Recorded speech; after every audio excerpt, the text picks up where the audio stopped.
Scooties है वो pink booth है। पिंक बूथ सिर्फ महिलाओं की दिक्कतें सुनने के लिए, कोई भी महिला, हम लोगों ने स्ट्रैटेजिक जगहों पर पिंक बूथ बनाए हैं जहाँ पे महिलाएं जाके अपनी समस्याएं कह सकती है। वहाँ महिला कांस्टेबल भी रहती है और पिंक स्कूटी से क्षेत्र में घूमती रहती है। अगर उन्हें कोई भी महिला दिखती है जो कि तनाव में है तो वो उसकी समस्या का निदान करती है क्या वजूद मेरा भला क्या पता, दर बदर किरदार मेरा जो बदलता। नमस्कार, मैं कौशिकी त्रिपाठी आप सभी का एक बार फिर से आपके अपने खास कार्यक्रम अतिथि उवाच में बहुत बहुत स्वागत करती हूँ। और आज हमारे शो का ये सौभाग्य है कि आज हमारे साथ एक ऐसी शख्सियत मौजूद है कि जिनके बारे में एक बड़ी यूनिक बात सुनने को और देखने को मिली है, जिन्होंने यूपीएससी क्रैक किया लेकिन बिना किसी भी कोचिंग संस्थान की मदद से। जी हाँ, हम बात कर रहे हैं very talented IPS lady Singham Anukriti Sharma ji की। बहुत बहुत स्वागत है। कैसी हैं आप? बहुत अच्छी। थैंक यू सो मच, आपने मुझे अपॉर्चुनिटी दी कि मैं आपके शो पे आऊँ। आपका बहुत बहुत धन्यवाद। आपके बारे में जो सबसे पहली चीज़ मैंने जो सुनी वो आपने यूपीएससी क्रैक किया आफ्टर योर मैरिज। थोड़ी इसकी रूपरेखा। अच्छा, मैं और मेरे हस्बैंड हम दोनों लोग यूएस में पीएचडी कर रहे थे और हमारा काम वर्क कैंपस में था। फिर दोनों ही लोगों की इच्छा थी कि हम लोग देश के लिए काम करें, कुछ ऐसा करें जिससे कि डायरेक्ट सोसाइटी की हम मदद कर सकें।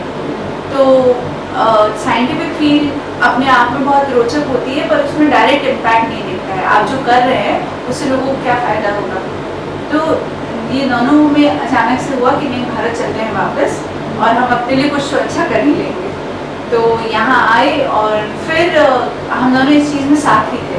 शादी करके ही हम यूएस थे, वहाँ 2 साल रहे, फिर वापस आके दोनों ने साथ तैयारी शुरू करी। और मेरी जो पूरी यूपीएससी की तैयारी हुई है वो मेरे इन लॉज के घर पे रह के ही हुई है। बनारस हिंदू यूनिवर्सिटी में मेरे फादर का प्रोफेसर है और मेरी जो मदर इन लॉ है वो बनारस की शिक्षिका है। तो घर पे रह के एक कंप्लीट जो फैमिली बैकग्राउंड है वो एजुकेशन का हाँ इससे आपको एक बहुत ज़्यादा मतलब एक होता है ना अपने ड्रीम को फुलफिल करने में बहुत ज़्यादा मुश्किल आता है। बिल्कुल नहीं, मतलब नहीं, तो मुझे शादी के बाद तो बिल्कुल ही दिक्कत नहीं हुई। शुरू में शादी हुई थी तो और जब हम यूएस से वापस आए थे तो फिर ये था कि अपने आप को थोड़ा प्रूव करने से सब लोगों को रहता है अच्छा खाना बनाओ, सबकी सेवा करो। बट देन फिर मेरे इन लॉज ने दोनों ने कहा कि ऐसे तो काम नहीं चलेगा, तो मैं यहाँ तैयारी करने आई थी और फिर बहुत मुझे सपोर्ट मिला। मुझे ऐसा लगा ही नहीं कि मैं शादीशुदा हूँ या घर का बहुत ज़्यादा दबाव है। थोड़ा बहुत डिस्टर्बेंस होता है पर वो हर घर में होता है। तो बहुत ही सपोर्ट था, उन लोग का नहीं होता तो मैं यहाँ पे नहीं आ पाती। अच्छा, हमने आपसे ही कंफर्म कर लेना चाहते हैं, हमने सुना है ऐसा कि आपकी जो मैरिज थी वो बहुत कम उम्र में हो गई। हाँ, मतलब मैं और मेरे हस्बैंड कॉलेज में मिले थे, हम लोग बैचमेट्स थे। फिर सिलेक्शन हो गया था यूएस में पीएचडी के लिए, स्कॉलरशिप्स प्रोग्राम के तहत सिलेक्शन हुआ था। तो हमारे पेरेंट्स की शर्त थी कि तभी भेजेंगे बाहर जब तुम लोग शादी करके जाओगे, क्योंकि फिर कब आओगे नहीं आओगे नहीं पता। तो उनकी शर्त थी, तो जाने से कॉलेज से निकलते ही शादी हो गई। अच्छा, तो मतलब ऐसा कुछ नहीं था कि आपकी मैरिज के पहले आपके जो घर है उसमें ये चीज़ हो कि मतलब वहाँ पे ये चीज़ नहीं पता थी कि आपको जो है आईपीएस बनना है या शुरू से ऐसा? मेरे को भी नहीं पता था। अच्छा, मेरा सिविल सर्विसेज में जाना कोई मतलब वो बचपन का ड्रीम इस तरह की चीज़ नहीं थी। मैं तो साइंटिस्ट उस समय बनना था और ये था कि बहुत अच्छा करेंगे, साइंस में आगे करियर बनाएंगे। So you don't think so that it was destiny? It was destiny. Everything is destiny. Destiny is everything. आपको नहीं पता होता कि आप कहाँ जाओगे। और फिर यहाँ आ गए तो ये शुरू से ये ज़रूर था कि हम कुछ ऐसा करें जिससे कि, क्योंकि बहुत हम और आप जैसे कम लोग होते हैं जो कि प्रिविलेज्ड होते हैं, जिनको लाइफ में सारी सुख सुविधाएं और अच्छे पढ़ने लिखने की के मौके मिलते हैं। तो मुझे लगता है ये हम सब लोगों का कर्तव्य है कि जिन्हें ये मौका नहीं मिला उनके लिए हम कुछ करें। अगर हम नहीं करेंगे तो फिर ये चीज़ें तो वैसे यूएस में ये बहुत होता था कि जो वहाँ पे इंडियंस हैं वो ये शिकायत करते थे कि इंडिया क्यों जाना है, वहाँ ये नहीं है, वहाँ वो नहीं है, अच्छा। है ना। और पोकी पीपल हैं, एक दूसरे के मामले में दखल करते हैं, सोसाइटी ऐसी तो चीज़ें ठीक तब होगी जब हम करेंगे। अगर हम वहाँ से भागना इज़ नॉट एन ऑप्शन। अगर घर अपना गंदा है तो हम ही साफ करेंगे, वहाँ से बाहर निकल जाएंगे तो कौन करेगा। तो इसलिए फिर कहाँ थी, कहाँ क्या हम लोग ये हम लोग ये थे कि जैसे कि घर में जो एक था, एक अच्छा मौका मिला। हाँ। और सारी चीजें, तो आपका ये ड्रीम बचपन से था? हाँ, बस ये कि बचपन से नहीं था। और फिर बस ये हुआ कि आप चलते हैं और तैयारी करते हैं पूरा मन लगा के, सिलेक्शन हो गया तो बहुत अच्छा। क्योंकि सिविल सर्विसेज में आप जैसे देख रही थी थोड़ी देर से हम बैठे, बेसिक लोगों की जो सुविधाएं, वो प्रॉब्लम्स होती है, उनको एड्रेस करने का मौका देती है। आप सिर्फ सिविल सर्विसेज में आ जाते हो, इसलिए शायद आपके पास वो अथॉरिटी आ जाती है कि लोग आपकी बात सुन लेते हैं। आम नागरिक को अपनी बात पहुंचाने में बहुत मेहनत करनी पड़ती है, तो ये एक अच्छा प्लेटफॉर्म होता है ज़्यादा लेवल पे इम्पैक्ट क्रिएट करने का। पर इसका मतलब ये नहीं है कि आप किसी भी कैपेसिटी में समाज के लिए अच्छा नहीं कर सकते। जैसे आप हैं तो आप इतना अच्छा शो चलाती हैं, एंकर हैं, तो आप अपने तरीके से सोसाइटी में कंट्रीब्यूट, तो हम सबका अपना अपना जरिया होता है। और मुझे था सिलेक्शन हो जाए तो अच्छा, और सिलेक्शन अगर ना हो तो कोई बात नहीं, हम कुछ भी कर लेंगे, मतलब टीचर बन जाएंगे या मेरे को पढ़ाने में कोई बिल्कुल नहीं, ऐसा नहीं था। थोड़ा मन में लगता था कि ऐसा होगा क्या कि नहीं होगा सिलेक्शन, पर ये था कि कुछ तो कर ही लेंगे।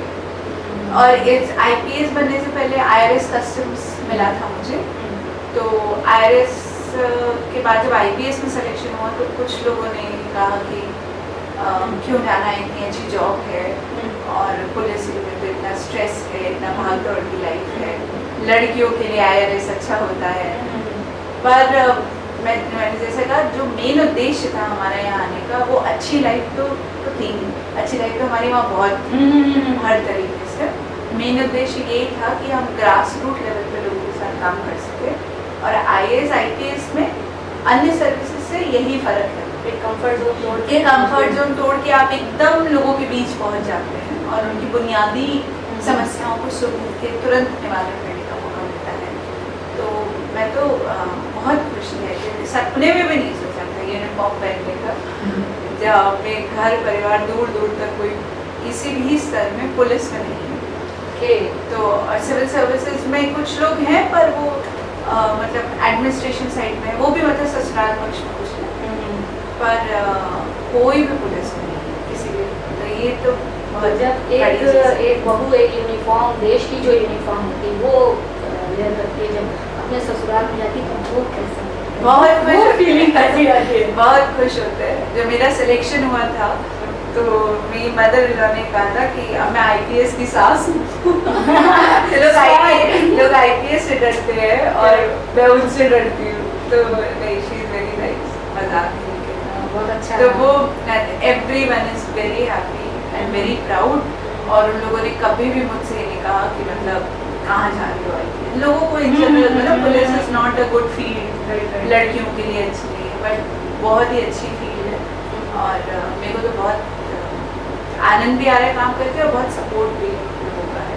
अच्छा, एक चीज़ मैम अभी बातों आपसे इजी आती है मुझसे कि एक होता चैलेंजिंग होता है।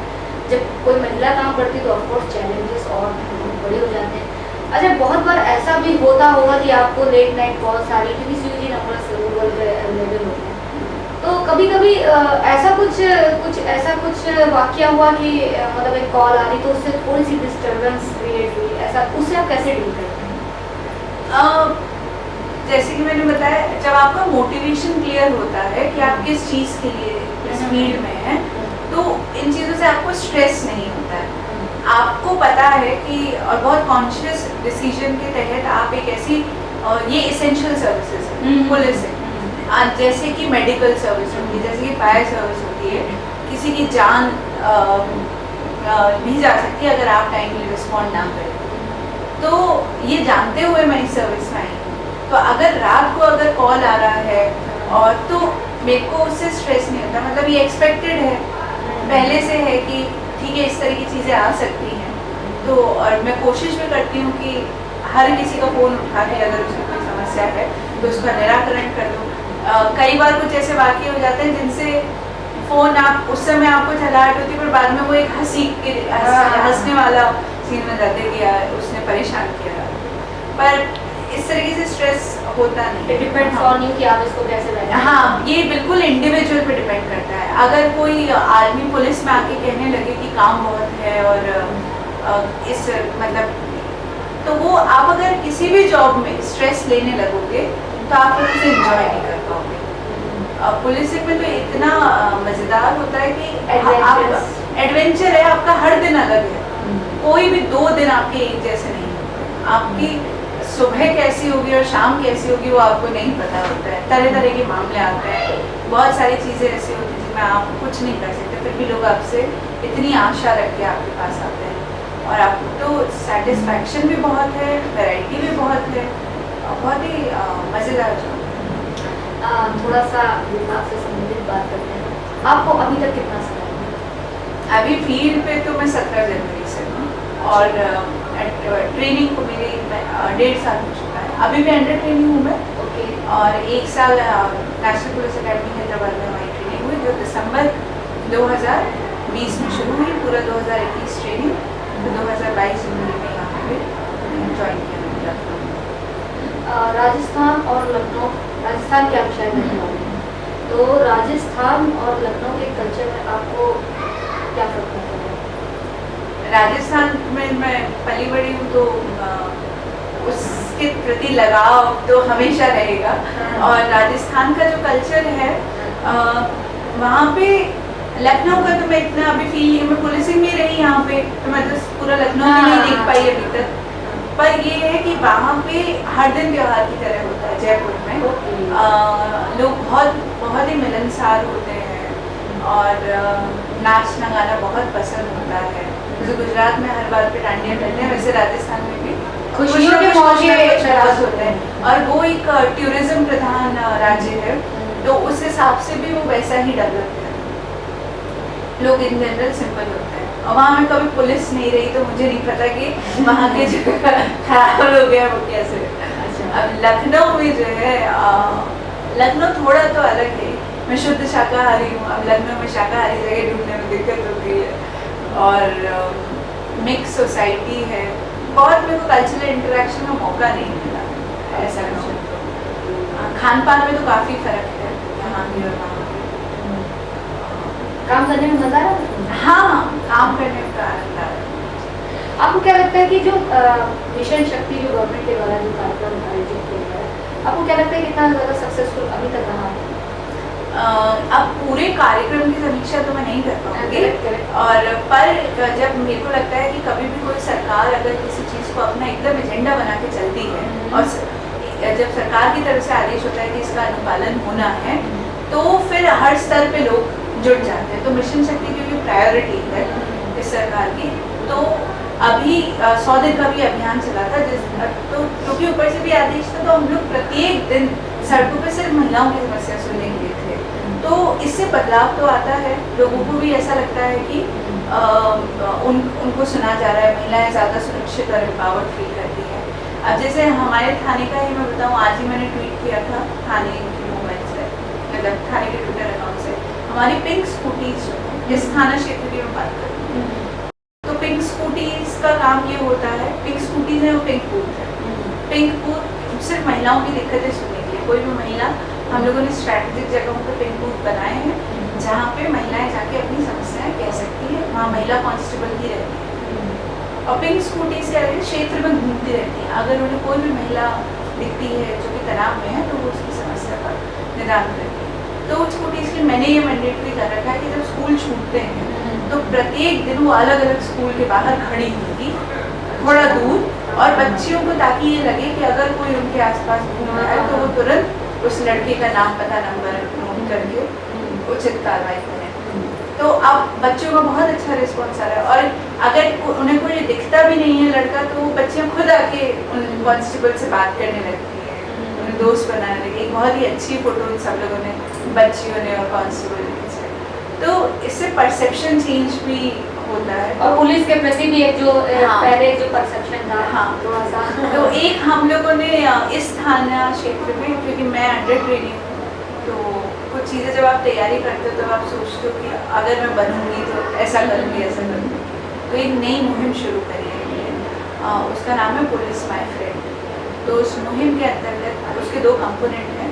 एक है कम्युनिटी कंपोनेंट, तो हम daily on A daily basis मेरे थाना क्षेत्र में अलग अलग चौकी है, चौकी क्षेत्र, तो हाँ कोशिश ये है कि हर दिन हम हर चौकी क्षेत्र में जाएं अलग अलग, और उस चौकी के किसी गांव में या कस्बे में लोगों के साथ जाके बैठते हैं, जन सुनवाई करते हैं।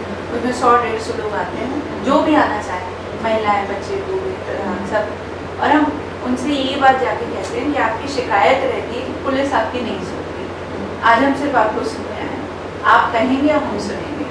तो हम उनकी शिकायतें नोट करना शुरू करते हैं। तो उससे क्या होता है कि उस जगह की जो सबसे इम्पोर्टेंट 5 दिक्कतें हैं पुलिस रिलेटेड, वो हम आइडेंटिफाई कर लेते हैं और हम उसके निदान में लग जाते हैं। मतलब पुलिस से रिलेटेड जो है वो हो जाए, और जो जैसे मान लो विद्युत विभाग से रिलेटेड है या स्कूल से रिलेटेड है, उनको हम अपनी तरफ से लेटर इशू कर देते हैं कि हमने मीटिंग करी थी, हमारे संज्ञान में ये आया, और इससे अगर law and order issue create, जैसे आया कि 2 स्कूल में बिजली नहीं है, अभी इतनी गर्मी में बच्चे बिना बिजली के, बिना पंखे के पढ़ रहे हैं, उल्टियाँ कर रहे हैं, तबीयत खराब हो रही है, चिंता का विषय है। हमने अपनी तरफ से लेटर इशू कर दिया कि अगर कोई अनहोनी घटना घटे, पुलिस और सब प्रशासन के लिए बहुत ही शर्मनाक होगा, आप तुरंत कार्रवाई करें। तो इससे परसेप्शन चेंज भी होगा ना, लोगों को ये लग रहा है कि चलो कोई सुन के हमारी, और हम पुलिस से बात कर पा रहे हैं, और हम हर दिन अलग रीजन में जा रहे हैं, ताकि एम ये है कि 2-3 महीने बाद हमारा पूरा क्षेत्र एक बार विजिट हो जाए, हम हर आदमी के साथ बैठ के उसकी सुन लें। हर आदमी तो थाने पे आ नहीं पाता, तो हम उन तक जाएं, और हम अपनी तरफ से भी जो भी जागरूकता फैलानी है, financial fraud, cyber fraud, helpline, वो सब भी उन्हें बताते आते हैं। तो एक बहुत अच्छा कार्यक्रम, हर दिन 1 घंटा हो जाता है। वैसे भी हमसे एक्सपेक्टेड है कि हम गश्त पे जाएं, मीटिंग करें, लोगों से बात करें, समझ, तो ये उसी के तहत है, तो इसका भी रिस्पॉन्स अच्छा आ रहा है। और दूसरा इसका कंपोनेंट है स्कूल, तो हम हर स्कूल में जाके थाना क्षेत्र के जिन्होंने मतलब विलिंगनेस दिखाई है, उनके यहाँ जाके हम कार्यक्रम कर रहे हैं। ओके, हमारी टीम वेरी डिफरेंट। तो हम, हाँ, तो हमने उनसे कॉम्पिटिशन्स करवाए हैं 3 कैटेगरी में। 1 to 4 ग्रीटिंग कार्ड बनाएंगे, जिसका नाम होगा मैसेज फॉर पुलिस अंदर आए। उन्हें जो बच्चों को कहना है वो ग्रीटिंग कार्ड हम सबको बंटवा देंगे, हमारे थाने में और थाने में। 5 to 8 में पोस्टर मेकिंग कॉम्पिटिशन, जिसकी थीम होगी नई भारत की नई पुलिस। तो बच्चे क्या सोचते हैं पुलिस कैसी होनी चाहिए, वो हम थानों में लगवाएंगे। और तीसरे में निबंध, सेम टॉपिक पे नए भारत की नई पुलिस, वो ये सब पढ़ेंगे, तो ये भी समझेंगे कि बच्चे क्या चाहते हैं, उनके मन में क्या है। और इन सबके पुरस्कार वितरण समारोह में हम लोग जाएंगे। वो एक बहाना है, पर हम बच्चों से संपर्क स्थापित करेंगे, उनके लिए थोड़ा कल्चरल प्रोग्राम करेंगे, उन्हें गुड टच, बैड टच, यातायात नियम, इंस्टाग्राम, फेसबुक पे जो आजकल है, उन सबसे अवगत कराएंगे। तो उससे भी ये जेलिंग होंगी और परसेप्शन चेंज होगी। तो लगातार कोशिश कर रहे हैं कि जो एक, जैसे आपने मेरे इंटरव्यू सिंघम वाली इमेज जो है वो बदल जाए। सिंघम सिर्फ अपराधियों के लिए होना चाहिए, आम नागरिक के लिए पुलिस सिर्फ मित्र होती है, क्योंकि हम उनके लिए काम कर रहे हैं, दिन रात उनके लिए जाग रहे हैं, तो उन्हें हमसे डरने की क्या जरूरत है। वो हमारे, हम और वो मिलके ही तो अपराध कम कर सकते हैं। तो यही कोशिश चल रही है। अच्छा, आपके बारे में जो सबसे यूनिक चीज़ है, मतलब ऐसा तो शायद ही, मतलब इंटरव्यूज तो बहुत सारे हुए हैं अभी तक, बट ऐसा मैंने नहीं सुना कि बिना किसी कोचिंग इंस्टीट्यूशन की मदद के, और इतना बड़ा जो भारत का जो सबसे बड़ा एग्जामिनेशन होता है यूपीएससी, उसको आपने क्रैक किया, मतलब इट्स वेरी यूनिक थिंग। तो आप इस बारे में, हाँ, पहली बात है यूनिक नहीं है, बहुत सारे लोग एक्चुअली जो आज तक का तो भी बहुत रहा है। तो मैं सब लोगों को यही कहना चाहूँगी कि पहली बात तो ये कि अब ज़माना बदल चुका है, ऑनलाइन मटेरियल बहुत ज़्यादा अवेलेबल है, तो फ्री रिसोर्सेज बहुत ज़्यादा है, तो हर कोई उसका इस्तेमाल कर सकता है। दूसरी बात ये है कि जब हम लोग यूएस में साइंटिस्ट थे और हम लोग जर्नल्स पढ़ते थे, पेपर्स पढ़ते थे, तो हमें लगता था कि हम एनसीईआरटी पढ़ने के लिए कोचिंग कैसे कर सकते हैं, तो हमारे ऊपर भी प्रश्न चिन्ह खड़ा कर पढ़ने के लिए किसी कोचिंग का सहारा लेना पड़ता है। तो फिर हमने डिसाइड किया था कि, और फाइनेंशियली पहले इंडिपेंडेंट थे, थोड़ी बहुत सेविंग्स थी हमारी 2-3 लाख, फिर लगा कोचिंग करने में ही वो चला जाएगा, और अगर खुद दिल्ली या किसी शहर में किराए पे रहेंगे तो बहुत ज़्यादा फाइनेंशियली डिपेंडेंट हो जाएंगे पेरेंट्स पर। तो अंदर से अच्छा नहीं लग रहा था, तो हमने यही तय किया कि हम घर बैठेंगे और ऑनलाइन रिसोर्सेज को यूज़ करेंगे और खुद पढ़ाई करेंगे। तो धीरे धीरे ये भी आइडेंटिफाई होता गया कि क्योंकि रिजल्ट जैसे आ रहे थे, कभी इंटरव्यू कॉल आ रहा था, कुछ कि हमारी दिशा सही है, उसी में थोड़ी मेहनत करने की जरूरत है। तो मतलब आपको पता चल जाता है ना कि आप पूरे भटके हुए नहीं हो, आपकी पढ़ाई एकदम सही डायरेक्शन में जा रही है, कुछ कमियां रह गई हैं जिनमें। तो फिर मेरे को लगता है ये एकदम सही डिसीजन था हम लोगों का कोचिंग। आपने 2017 में भी एक बार अटेम्प्ट, हाँ, ये मेरा लंबी लड़ाई थी। मेरा 4th अटेम्प्ट में IELTS कस्टम्स हुआ, 6th अटेम्प्ट में आई थी मतलब और शायद 2017 हाँ 2001 साल आपने वो करके 2017 का एग्जाम दिया था, उससे 2018 में मैं रेवेन्यू सर्विसेज में सेलेक्ट हुई थी, और उसके बाद फिर वापस दिया तो हर फिल्म मेकर का एक ड्रीम होता है, बहुत से आईपीएस से सवाल करते रहते हैं। आपने शुरू में ये चीज़ कही कि अगर हम इस सर्विस में आएंगे तो मतलब एक होता है कि शायद मैं ये करता हूँ। मैं आपसे सीधा सवाल हमसे ये करते हैं कि आपका क्या एक ऐसा ड्रीम होगा जो आप इस सर्विसेज के तहत पर्सनली इंटरेस्ट ले करके भी आपका एक ऐसा ड्रीम होगा जिसे आप फुलफिल करें? मेरा ड्रीम बस मैंने जैसे कार्यक्रम पुलिस माय फ्रेंड ये सब बताए, बस यही ड्रीम है कि मैं मतलब एकदम दिल से लोगों के लिए काम करूँ। कोई भी यहाँ पे अगर कंप्लेनेंट आए तो उसको किसी भी समय पे ये फील ना हो कि हमारी सुनी नहीं गई। तो जो सोच के आई थी सर्विसेज में कि लोग ये याद रखें कि मतलब इन्होंने हमारी मदद करी और हमारे जेन्युइन काम के लिए कभी भी किसी को परेशान ना होना पड़े। उसके अलावा कोई बहुत बड़ी एम्बिशंस नहीं, सिर्फ पब्लिक सर्विस मोटिवेशन था। और अगर सिर्फ लोग उसके लिए मतलब बहुत सारे लोग होते हैं जिनके जेन्युइन काम होते हैं, जो अटकते रहते हैं, विभागों में घूमते रहते हैं, कोई उनकी सुनता नहीं है, वो परेशानी मेरी तरफ से कभी किसी को ना हो। कोई भी निराश हो, मतलब जेन्युइन आदमी जेन्युइन बार बार मैं इसलिए खराब लोग निराश हो जाए तो अच्छी बात है, पर सामान्य और जेन्युइन लोगों को दिक्कत ना हो, यही मतलब मेरे जाने के बाद भी मेरे काम हाँ काम को इन द सेंस कि लोग इस तरीके से याद करें कि भाई हमारी परेशानी का जिसके लिए हम इतना परेशान थे और उसकी सुनवाई हुई और उसको हल किया। कुछ भी लोगों, थोड़े लोगों के साथ भी अगर मैं ऐसा कर पाई तो मैं अपने आप को सफल मानूंगी। सेवा में आना सार्थक मैम, इसमें कोई संदेह नहीं कि आप उन महिलाओं के लिए और एक रोल मॉडल हैं जो ये सोचती हैं कि एक होता है जिनको लगता है कि शादी के बाद लाइफ एकदम रुक सी जाती है और चैलेंजेस आ जाते हैं और कंटिन्यूटी मेंटेन नहीं हो पाती। तो हम चाहेंगे कि आपको जो अपना रोल मॉडल समझते हैं आप उनके लिए हमारे शो के जरिए क्या मैसेज देंगे?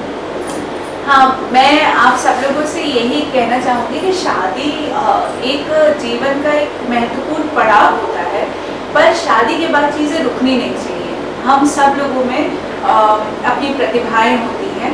मैं ये समझती हूँ, मतलब एक्सेप्ट करती हूँ कि मैं प्रिविलेज्ड रही, मुझे बहुत ही अच्छा ससुराल मिला, बहुत उनका सहयोग रहा। ज़रूरी नहीं है कि हर परिवार में ऐसा हो, पर मैं ऐसे भी लोगों को जानती हूँ जिन्होंने अपनी सारी जिम्मेदारियों को निभाते हुए भी अपना जो लक्ष्य है, अपना सपना है, उसको नहीं छोड़ा और उसको उन्होंने अपनी कठिन मेहनत से प्राप्त किया, बच्चे होने के बावजूद, सारी जिम्मेदारियां होने के बावजूद। तो अगर आपने अपने जीवन के लिए कुछ सोच रखा है, अपना लक्ष्य कभी कम ना रखें, छोटा ना रखें। आपके जीवन का उद्देश्य बड़ा होना चाहिए और अगर आपने तय कर लिया है तो आप उसे ज़रूर पाएंगे। और जो सिविल सेवा में नहीं भी आना चाहती हैं, ये सभी महिलाओं के लिए मेरा ये रिक्वेस्ट होगी, क्योंकि मैं इधर बहुत सारे ऐसे केसेस देख रही हूँ जहाँ पे महिलाओं को कई बार अच्छा परिवार नहीं मिलता और कई परेशानियाँ आती हैं, अच्छे पति नहीं मिलते हैं। तो हमें किसी एक व्यक्ति या एक परिवार की वजह से अपना पूरा जीवन खराब नहीं करना है। आप आर्थिक रूप से इंडिपेंडेंट बने, स्वतंत्र बने, किसी के सामने आपको हाथ फैलाना न पड़े, स्पेशली उस आदमी के सामने जो कि आपको बांटता है या आपका सम्मान नहीं करता। तो अपने आत्मसम्मान के लिए आप आर्थिक रूप से स्वतंत्र ज़रूर बने, हो सके जितना हो सके उतना आगे तक पढ़ाई करें और अपने लक्ष्य को पूरा करने के लिए मेहनत करते हैं। मैम बहुत बहुत शुक्रिया हमसे थैंक बातचीत यू सो मच। आप देखते रहिए अतिथि वॉच कौशिकी के साथ।